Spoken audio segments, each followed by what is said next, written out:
KEF Guy here. What's going on? Welcome back to the channel, and today I'm bringing you the first impressions, maybe unboxing we can call it, of the KEF R3s. Now, first and foremost, forgive me, the sun is kind of going in between clouds or whatever, so we may have a change in light throughout some of this video. Hopefully it stays bright enough for you.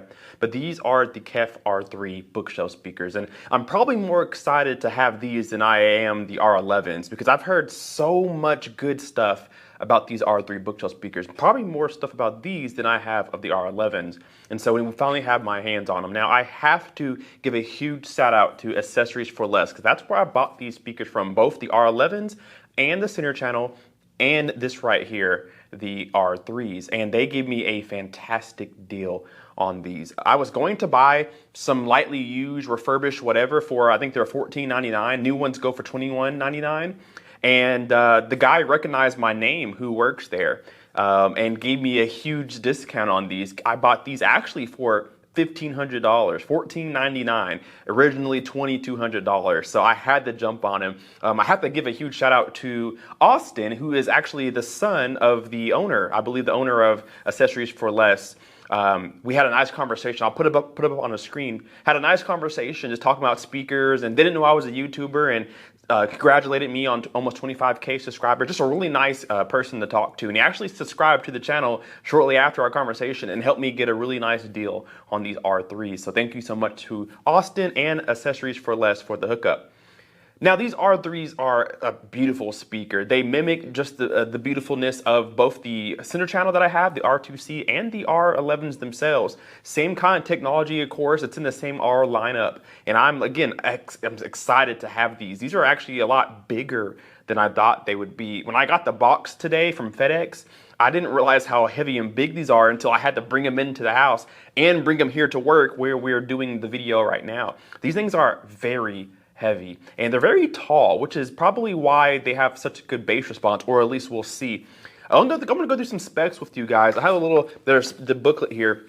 You get an owner's manual, a quick start guide basically, warranty information inside the bag, and then you get a couple of grills to go on the front, but looking this beautiful, why would you cover them up, right? So we're gonna keep those grills off. And then you get some port plugs here, and same thing with the R11s. You can fully seal them, or you can take the middle insert out, and you can have them kind of half sealed. So if you want a little bit of bass to come through, but keep it relatively clean, you can do that. But if they sound anything like the R11s do, then they'll be really clean in the bass department already. So let's kind of go through some specs here. I did kind of look through the owner's manual and everything just to see kind of what was inside. And they do have some specs for all their speakers. So again, these are the R3s. They're a three-way bass reflex. Three-way meaning it has a tweeter, a mid-range, and then a more like a low bass driver here.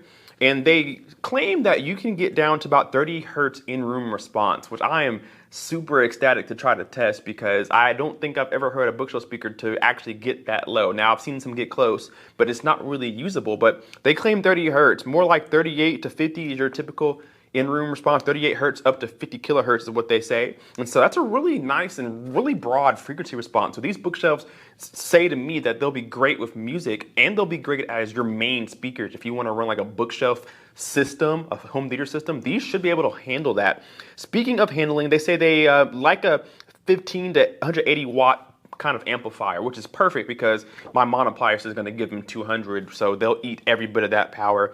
And then we have a 8 ohm maximum impedance, minimum of 3.2 ohms. So they do dip in those dangerous regions for a lot of amplifiers. So if you're going to power these, make sure your amplifier is 4 ohm stable, because there are going to be times, especially at higher volumes or lower bass notes, when these things will dip towards those lower impedances. So be careful with that.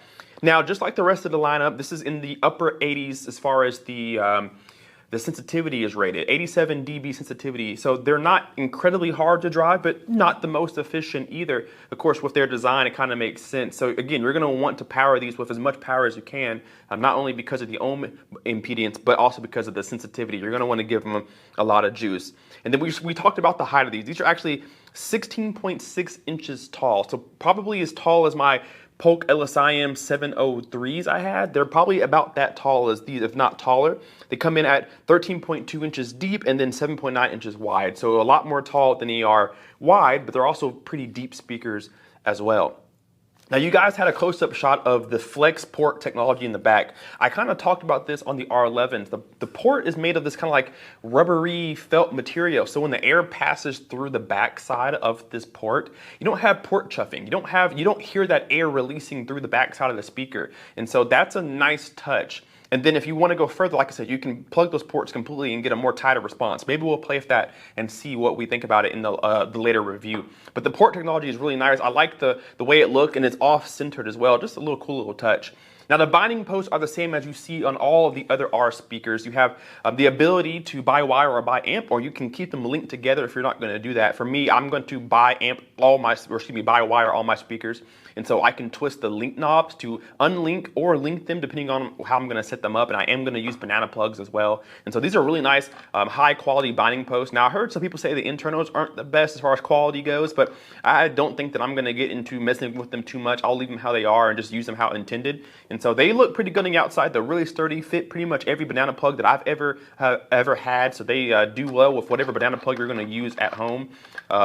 Really good quality 5-way binding post on the back side there. And then you can see it says 15 to 120 watts on the back of the speaker, but it says 15 to 180 watts on the paper itself. So 120, 180, not sure which one to believe, right? But we'll see what happens later on in the review. Lost a bit of sunlight, so I boosted up the brightness just a little bit for you guys. And I want to go ahead while I'm standing up and put a grill on one of these speakers for you so you guys can see kind of how that grill looks on a speaker. I think it looks good on both sides with or without the grill, but a lot of people say that having the grill kind of takes away from some of the sound. Will I hear it? Maybe not. But hey, it's probably proven that putting a grill on your speaker kind of diffuses some of the sound that comes through it. So we'll leave it off. Plus, like I said, it looks better with it off anyway, but here's what it looks like with it on. I never really talked about the grills in any of the other R videos that I've made, but it's not like your typical grill. It has this felt kind of material on it. It's kind of cool. It has like a soft material, like, I don't know, maybe velvet or something like that. I'm not sure exactly what it is,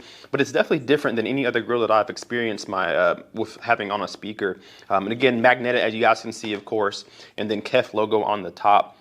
But it's a really nice grill in case you want to keep the front speakers protected from kids, cats, dogs, whatever you may have. This looks like it will handle pretty well. I think it'll probably hold on to a lot of dirt and dust with the material that it is, but it will do the job of protecting the speakers themselves. And then it's really cool on the backside. It's white for whatever reason, but it's a nice touch. And it kind of sits off of the speaker itself. Kind of has a little lip here, so it kind of sits off of the speaker a little bit so that you're not damaging the felt kind of material or the speaker itself when you're putting it on and off. So that's a really cool touch, but I'll probably leave it off just because it looks so beautiful like this anyway. I mean, just look at it. All right, guys, I'm gonna wrap this video up here, just giving you guys an introduction of these speakers. These are actually gonna be my surround sound speakers, but I also need a new pair of bookshelf speakers on my desk, so I may try to put them there as well. Stay tuned for the review. We're gonna put them on the bookshelf speaker review playlist. I do bookshelf speaker reviews, and these are gonna be on there, so stay tuned. I'll probably listen to these for a week or two, try to get them broken in, and listen to them not only in my surround sound application, but I will put them as my main speakers. I will try them as 2 channels set up, and just everything I can do, I'll try to do that for you guys before I give you a review so that you guys have a good idea of what these speakers are good at and what they're not good at. What I want you guys to do down below in the comment section, if you've heard these speakers, I know they're in Best Buy, Magnolias. If you've heard these speakers before in home, in a store, whatever, tell me your thoughts about these. What should I be kind of paying attention to when I listen to these? How's the bass? How's the treble? How's the mid-range? What should I expect before I listen to these? Let me know that down below in the comment section. Hit that like button and subscribe if you are not already. We will see you guys in the next video. K-Pace Guy out. Peace. Say I lost my mind, I will keep on holding my head high, even if the sky is falling down.